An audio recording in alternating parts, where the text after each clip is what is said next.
Welcome to Entrepreneurs, Executives, and Eccentrics, a podcast dedicated to the stories, strategies, and secrets of remarkable individuals. Join us as we engage in enlightening conversations with intriguing entrepreneurs, accomplished executives, and fascinating eccentrics, exploring their journeys, triumphs, and the unconventional wisdom that has shaped their success. In this episode, we talk with Stephen Rothberg, founder of College Recruiter, a job board built for students and recent grads.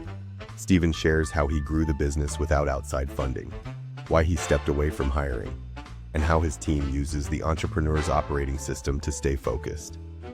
We also get into the future of work, from performance-based pricing to the role of AI in early careers. Hello, Stephen. Tell me who you are and what you do. Stephen Rothberg. I am the founder of College Recruiter job search site. We believe that every student and recent graduate deserves a great career and that it should be easy and inexpensive for employers to hire them. Because there's this kind of divide, right? There's the employers who don't want anything to do with new graduates, which is ridiculous, right? And then there's the new graduates who have this kind of skill set, this base education that really don't have, maybe it's kind of headwinds, on terms of getting placed and such. So how did you kind of come up with this concept? Yeah, accidentally. And just as an aside too, I would never want to hire a student or recent grad for certain roles. Like if we're looking for a CFO, I really doubt somebody who graduated 3 months ago is going to be qualified for that. But the start of the business dates back to when I was a senior, fourth year in undergraduate. I grew up in Canada, went to the University of Manitoba, and when I was in my senior year there, I was in an entrepreneurial class called Small Business Marketing.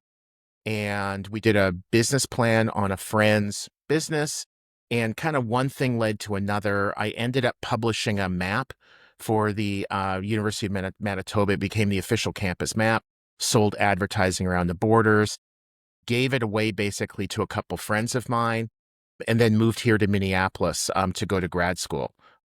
And then about 4 or 5 years later, I kind of restarted a similar business that later morphed into what is now College Recruiter. Wait a minute. So the original idea was, so you made a map of the campus, you kind of sold advertising around it, right? And then you're like, oh, that was just okay an idea. Although I bet you probably, if you would have went down that road a little bit different, maybe it'd be a different life, possibly, right? Okay, so now you had this idea. It became kind of a larger job board, right, for recent grads. It also sounds like there was also a component of, kind of helping the actual graduates too, on how to, maybe with their kind of the branding and then, how they say in their resume and all this kind of. So what does that look like? I mean, so where are you being paid? Are you getting paid on the job board side, or are you being paid on the actual student side? Yeah. So when I restarted the business here in Minneapolis, I was also publishing campus maps for the University of Minnesota and some other schools. And what I wanted to do was to come up with additional products that would not cannibalize sales. So the maps were hitting the incoming students, new staff, new faculty, people new to the campus. Those who were leaving the campus, generally 4 years later, the graduating seniors, they definitely don't need a map to find themselves around where the local restaurants and apartments are, but they do need jobs. So what we did is we added a magazine back when there were print magazines called College Recruiter. And then that ended up also going online and as collegerecruiter.com. And then the website really took over the business about 25 years ago now. Business model is, Scott, as you kind of guessed. So employers pay to advertise their job openings. Some of those are targeted to currently enrolled students, part-time positions, seasonal internships. Some of them are targeted to recent graduates. And for us, a recent graduate is anybody who's graduated within the last 5 years. We were in our industry, the job board industry, recruitment marketplaces, some people will call it, is double-sided. So we have two customer groups. We have the candidates, the job seekers, that we regard as customers because that sort of reminds us continually how well we need to treat them, but they don't pay us anything. And then the other group hardly ever come to our site at all but they're the ones who pay us. And those are the employers who pay to advertise their job openings. What do they say about Google? If the product is free, you're the product, right? Yes. So it's Yeah. so in this case, the students are the product, right? In terms of it's the most valuable amount of humans and the kind of value information around what they do and all that kind of stuff. That's interesting. So 25 years ago, yeah. So this is kind of morphed into really, no more. It's real. It's all. I'm sorry. It's all virtual now, right? And I would imagine COVID probably also accelerated your business a bit as well, right? Yeah. COVID was like a punch to the face and then a baseball back to the back of the head. But my wife and I have family and friends overseas. And so we saw COVID and what was happening overseas a lot more than Americans. So we were kind of prepared for it and geared up for it.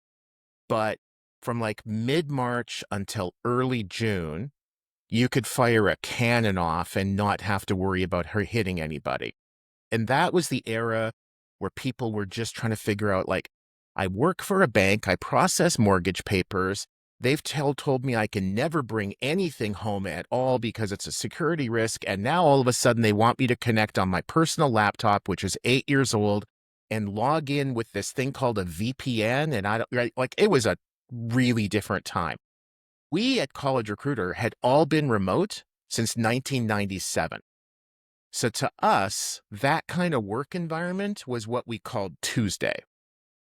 When we got into June of 2020, that is when organizations like Amazon, FedEx, UPS started to massively hire. And we definitely were a beneficiary of that because a lot of the people that they were hiring were early career, entry level, hourly, part-time, et cetera. We would joke at the time that you could get hired into an Amazon warehouse if you had a pulse and were not currently incarcerated. Right, right. And it's the need for just humanity, right? To kind of go fulfill this whole thing. I can't tell you how many times I've heard the story along the lines of, yeah, COVID changed everything for us. Yeah. Right? It made everything work. Because it turns out we could always work from home. As it turns out we could always, it's just funny, like all the different like non-disclosure agreements I've signed in my lifetime in terms of contract and consulting. Hmm. There's always you must do the work on our computers, right? Because there was all this law, kind of case law around it apparently. And then suddenly they're like, no, just use your own computer. Yeah. Right? It just happened like that. It Yeah. happened overnight. And kind of here we are. So I mean, so now that we're out of COVID, right, and things have kind of, and now you're kind of starting to see a downturn in the market a little bit, or probably for all the reasons. Kind of how is your business model changing, or how you kind of adapting to kind of stay relevant and kind of stay in the pocket, so to Yeah. speak? The whole industry that we're in, the broader industry that we're in, a lot of people will call it HR technology. Any kind of technology related to human resources. Some people call it work tech. Some people will sort of more narrowly define it as TA tech, talent acquisition technology. But that whole industry, starting in mid 2020, because of that surge in hiring from the Amazons of the world, and then really accelerating in 2021 when restaurants, retailers, movie theaters, all of those started to reopen. We, along with the entire industry, rode that wave. And it was a massive wave. It was a tsunami that we all loved. And then almost overnight, December of 2022, January of 2023, crickets. And a lot of times in any industry, when there's a big downturn, you're like, it's kind of slower this week than it was last, but it happens. It's kind of slower this month than it was, but it's Christmas time. It happens. And then you get into like early to mid-January, and all of a sudden we started to see Silicon Valley Bank going under. Twitter laying 10,000 people off. Google laying people off. What's now Meta laying people off. And that sparked a ton of retrenchment. Like employers that couldn't hire fast enough because they were hoarding talent suddenly discovered they had overhired. And so that then hurt the whole industry, whether it's job boards, TA tech, or HR tech. that really slowed everything down. So 2023 and into 2024 were definitely slower for us. And some employers were spending, others weren't. We made it through, but there were lots of hard months. Our industry in 2024, if you look at like Indeed, ZipRecruiter, DHI Group, which is Dice, and some of the other ones, almost all job boards at best were flat for revenues, and most of them were down. We were up. And I think one of the reasons that we were up is that we had shifted our pricing model. Rather than employers paying to advertise a job, whether or not the ad worked, instead, we were charging by the click when we send a candidate to the employer's site, or by the application when that candidate actually applies. So it was a lot less risky for an employer to advertise a job with us than with a lot of our competitors. We were also built to scale, that we made it really, really easy on a technology side for employers to advertise. You don't have to come out and manually log in and type in your ad and hit submit and pull out a credit card. We just automate that process. And there are a bunch of others in our industry that do that as well. I think the lesson that we took away from that is the easier you make it for your customers to give you their money, the more of that money they're going to give you. It's fun. I mean, back to the pattern thing, right? We're a pattern recognition machine, right? Just a couple thousand years ago, you would like, huh, I think it's gonna rain, or it's getting colder out. You start to see these patterns, right? And in business, you're like, well, it was Easter weekend, so it's probably a little slower, right? Yeah. And then you string that together with that's odd. Tax day was really quiet. And then you kind of swing to the next thing and the next thing and the next thing. And now a pattern becomes a real pattern over a month and then the downturn. So so it turns out you've kind of changed your business model into it's performance based, Yeah, right? and it, Whereas Dice is like, hey, that'll be $3,000, for a subscription fee, right? You're like, no, we'll do that through an actual pay to play. yeah, and to be You're clear, gonna win. we had shifted our business model to that performance-based pricing before COVID. So what it meant though is that as we were coming out of COVID, even in the very early days, we already had that in place, tested out. We'd, the things that didn't work, we had already fixed them. And a lot of our competitors were scrambling. It's like, if you and a friend both get thrown into a swimming pool and you already know how to swim, which one of you do you think is going to get to the other side? It could be your friend. Maybe your friend will learn how to swim pretty quickly, but my bet's on you. Right. So, but here's the thing though, in order to actually do in order to actually to get paid per successful applicant, as an example, Yeah. there would have to be a way for them to communicate back through an API or a post back or a query Yes. string back to you. Correct. Did you figure that out? Do you have people to figure that out for you? Like, how big is this business? How many do you have employees? Is this all Yeah. how's that work? At any given time, we have about 15 employees and then also contractors. And we partner with some technology companies, but you're exactly right. And then some of the tech that you're mentioning is exactly right. So some of our customers will use an API to basically give us what, like, Indeed is starting to call it, disposition data. Did this person that went to the employer's website apply? Did a recruiter move them forward in the hiring process? In other words, Scott, you look good. Let's interview you. Did you get a job offer? Did you accept it? Did you show up to work? Those sorts of things. So we get some of that data back. More and more of our customers are able and willing to provide it to us. Some of them are able, but unwilling. Some of them are willing, but unable. So it's interesting. But the more data that your customer can provide to you, the better the opportunity you have of actually doing what they want. It's like going into a restaurant and they put a steak down in front of you. If you say to the waiter, this is overcooked, the waiter has a chance to do something about that and to make it right. But if you just eat it and leave and never come back, it's kind of on you. So we also use some technology like pixels on the confirmation page. The candidate applies, and then we basically get a signal back. That click, that converted into an application, server-to-server integration. There are a number of different technologies. It's just interesting because it's really started out as a very, I guess, it's a very manageable business. Very And at some analog. point you had to, yeah, but at some point you had to go get your first employee. Your first dollar was Oh, made, or you saw the blood in the water, right? So you're yeah, like, I think there's a whale over in the ocean somewhere, right? So can you tell me about that, and yeah, and kind of how when you finally, I mean, there's a point in your life you're like, oh my god, this family's depending on me not to screw this up, right? yes, And then you have like 10 of them, and then you have 15 of them, and then like all that. That's all this journal we do as entrepreneurs, right? You want to kind of speak to that? Got that first employee? sure, yeah, Scott. I try to block out some of those memories because some of them are just so difficult. Made it through, made me stronger, but I think that people who are just starting up a business, and especially their friends and family, grossly underestimate just how massively difficult it is to hire that first employee. Hiring your first employee is way harder than hiring your 10th. It's harder than hiring your second through 10th because now all of a sudden you've got all the payroll processing that you don't have to do for yourself if you're not like a sole proprietorship, the estimated taxes.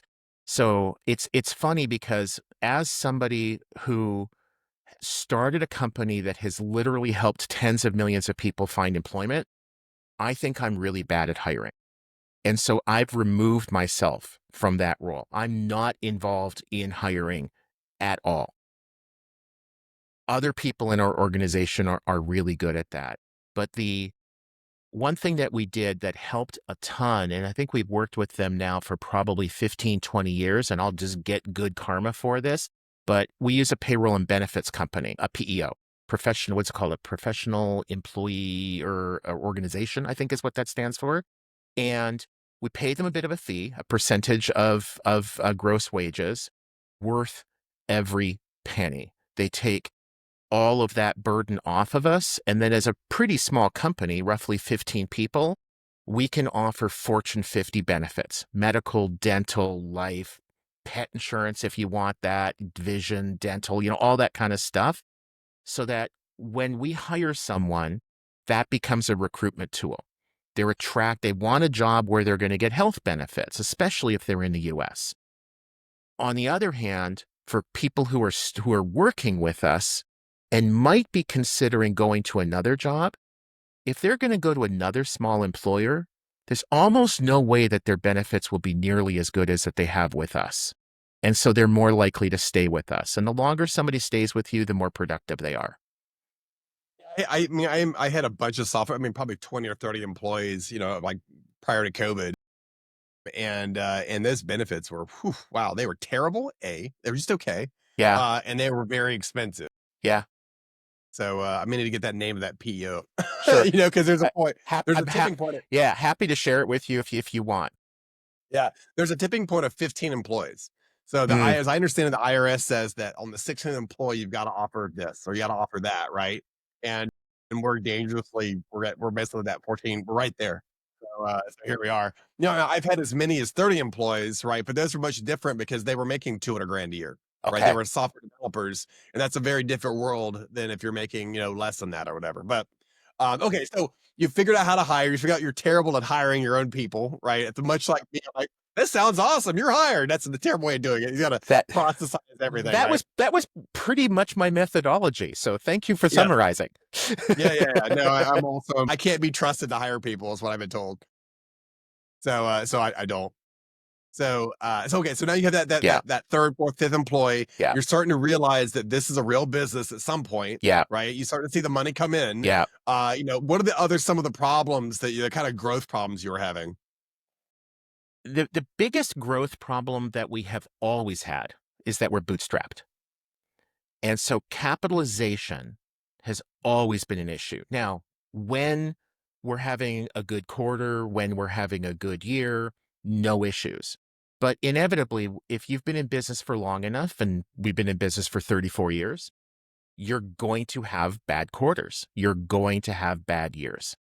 And it's an awful thing to have to let somebody go or close down part of your business just because you're kind of like short on cash. No, if somebody isn't doing the job, then it's not that hard. Yeah, I feel bad for them. I feel bad for the family, but it's the right decision. And they probably do too. But when somebody's doing a really good job and you have to let them go because of a lack of cash, that's on you as the entrepreneur. Like some entrepreneurs will like point a finger and at the employee because they don't want to take responsibility, but it is my responsibility. The owners are responsible for properly capitalizing a business. And if a business is not properly capitalized, it is not your customer service rep's problem, or fault, I should say, but it might become their problem. So that's been the biggest issue.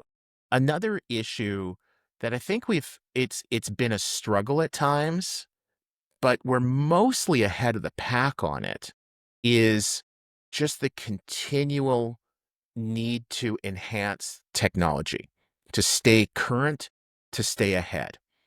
And one of my character traits, and I think this is typical with a lot of entrepreneurs, is looking for the shiny new thing. And so my role within the company, we operate our company using the Entrepreneur's Operating System, EOS.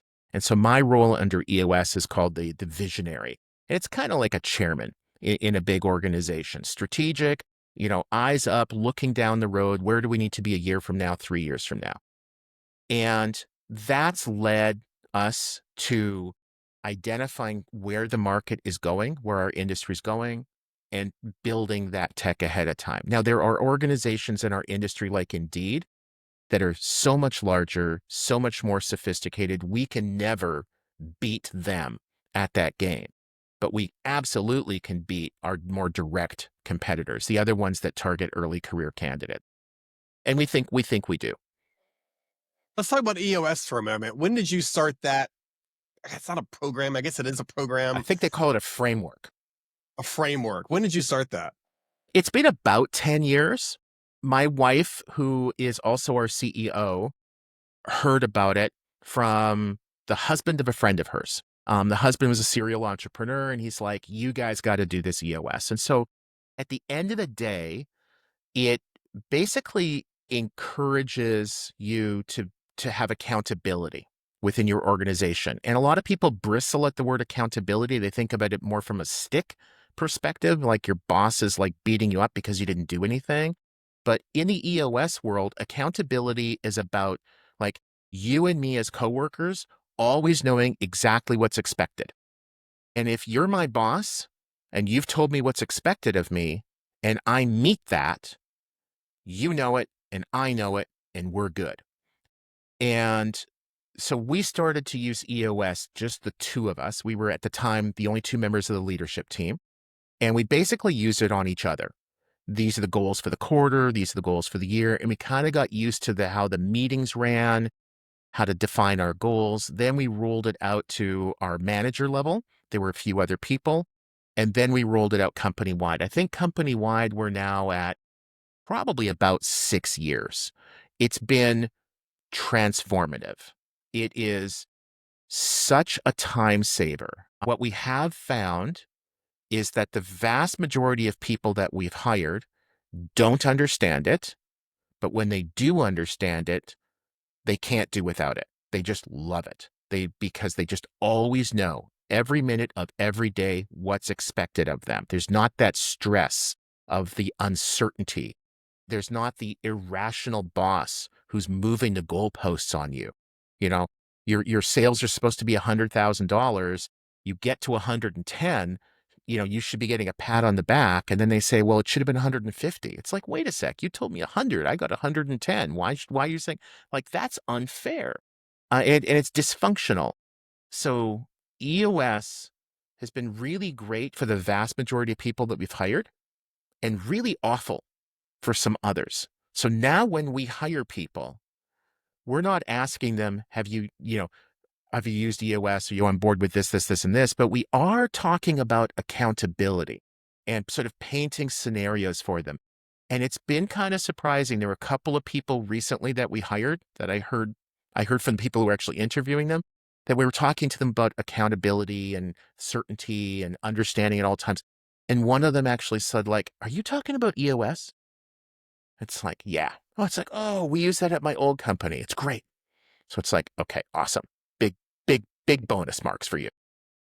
I'm gonna look into it. I'm gonna. I've definitely been reading it for a while. I just haven't. I have to pull the trigger. It's one of those things like, oh my god, I've got 1,000 things going on, but Yeah. it feels like this is gonna kind of, maybe things make it a Yeah. little bit more Have manageable. have you read have you read the book Traction? Get a Grip on Your Business? Okay. Not. That's the book you want. It's $15 or something like that on Amazon. And that's the EOS book. It kind of walks you through it. It actually has templates for how to run a meeting, how to hire people, how to set what they call rocks, which are quarterly goals. It's a really difficult change in mindset for kind of seat of your pants kinds of people. But if you like to plan, if you like to be thoughtful, then it's fantastic. And if a listener is thinking, oh, this might work really well in my company of 3,500 people, no. It's really for companies with dozens, maybe a couple hundred. Yeah, I mean, I own the audiobook. I bought it 3 or 4 months ago. I've gotten through part of it, but I typically need to hold the book, right, for it to become real to me. Audiobook isn't enough. Okay, so where do you kind of see this going? Like, are you looking for exit one day? Are you gonna Well, sure. package this up and sell it? Because I mean, a lot of the things that I do now, I really think from day one, built to sell. The book built to sell, Read that which too. is That's also yeah, fantastic. from moment one, get yourself the hell out of the kitchen. You can't run a restaurant, kind of thing, right? Hmm. So, what does that look like for you? I mean, is Yeah. that where you kind of you keep moving the revenue and then you kind of go sell that off to someone else maybe that already owns 50 of these, as an example, right? Yeah. Is that kind of your destination? Yeah. Yeah. We're privately held. My wife owns 51%. I own 49%. We have no outside investment money. Our exit, our retirement will end up being at some point when we sell the company. Now, that can take a whole lot of different forms, right? It might be a competitor of ours. More likely, it's going to be an organization that wants to move into our space. It could be a European company wanting to come into the US. We're global, but our people are mostly here and most of our businesses in the US. And it's it's it's it's definitely interesting over the years being in a tech company. We've had dozens of organizations reach out. I mean, just in the last week, I think I've had three. Are you guys interested? And what my wife and I always say is that we're married to each other. We're not married to the business.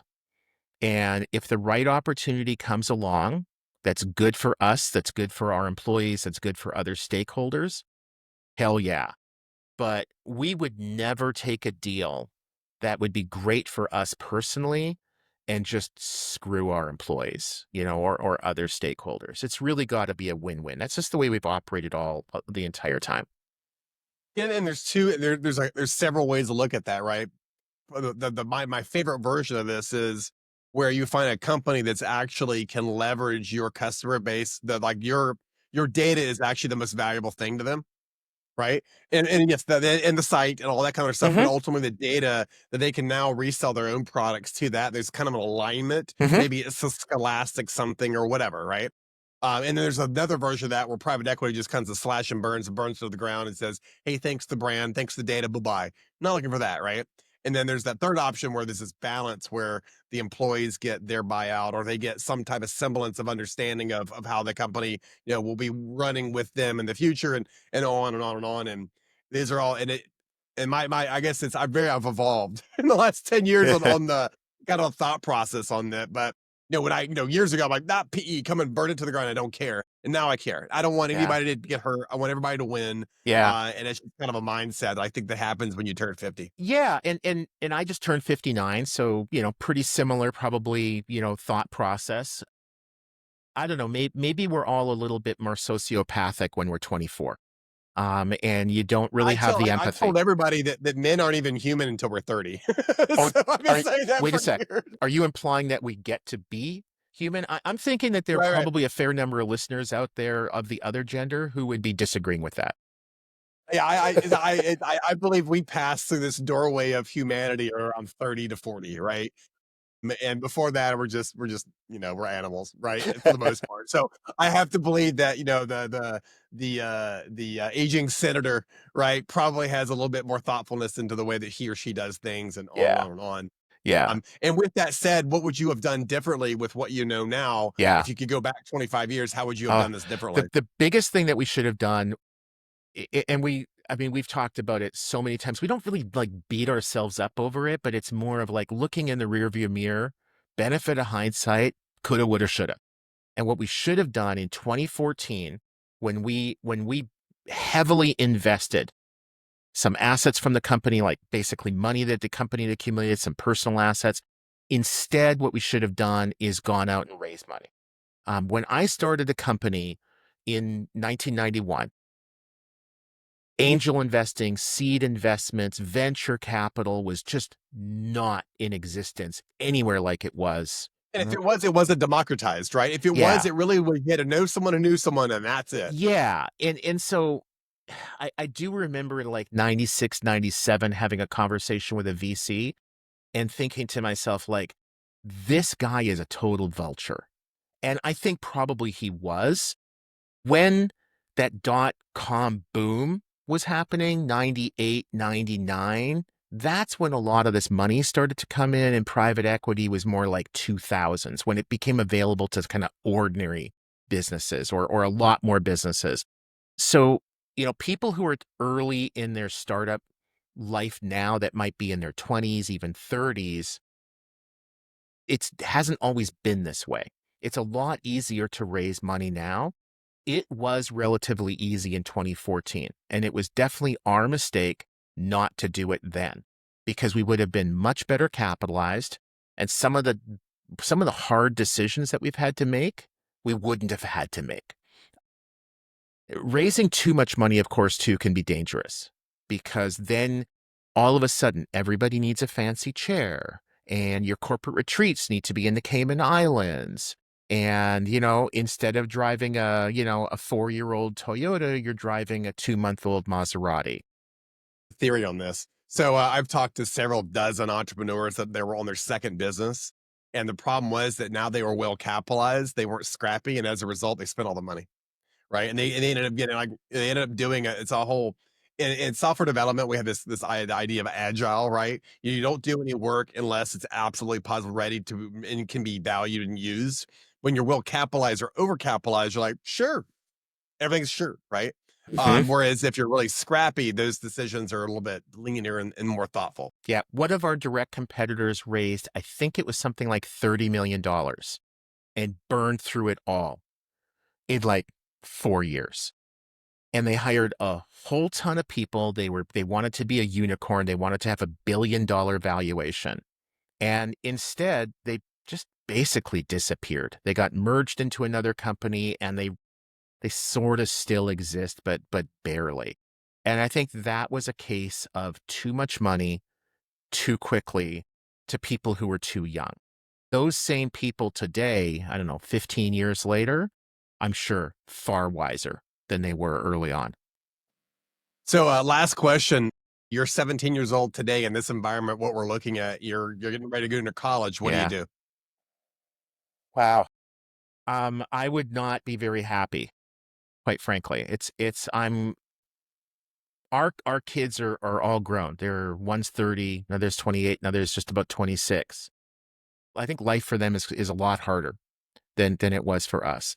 A 17-year-old thinking about going to college now needs to either just really accept that their life is going to be far less about material things and far more about experiences, about friends.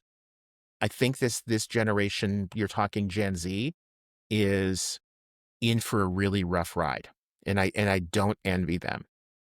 AI, economic forces, the realignment politically is really causing a lot of difficulty for people just to put food on the table. Some people will say, like, oh well, you know, they should learn about AI and they should be, masters of that, so they're the expert. It's like not everybody can do that. Some people need to serve food. Some people need to clean up blood on the floor of an operating room. So try to find a job where technology is very unlikely to replace you. Like a family member is going through physician assistant school. Will physician's assistants, will nurses, will doctors, will they be replaced by AI? Not anytime soon. Will they be augmented? Will their research, will this, questions like, will this drug work for this condition but not interfere with that other drug? That's where technology is going to be helpful, but it's not going to replace them. Other industries, customer service, et cetera, even lawyers, paralegals, that is ripe for massive disruption. Like I would not be going into law school right now, that's for sure. That's a fantastic. That was a fantastic response. Thank you. I asked David Petraeus. He was the general. Yeah. Was head of the CIA for a couple, director of the CIA for a while. His answer was not as thoughtful.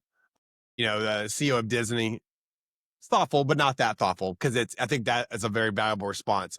It's one thing to say that don't go to an area that won't be replaced. Who the hell knows what that really is? Mhm. And I think it's really more of an idea of go somewhere it'll augment but never replace. Is I Yeah. think the most thoughtful answer that I think I've Yeah. heard so far. Or at least not in our Steven, lifetime. Those who right, have watched like Star Trek Next Generation know that the right, Doctor is a hologram. So that did right. replace, but that's a few hundred years off. I don't think I'm going to be around to see that. It can be closer than you think. Steven, thank you very much for doing this, and it was lovely talking to you. Thank you.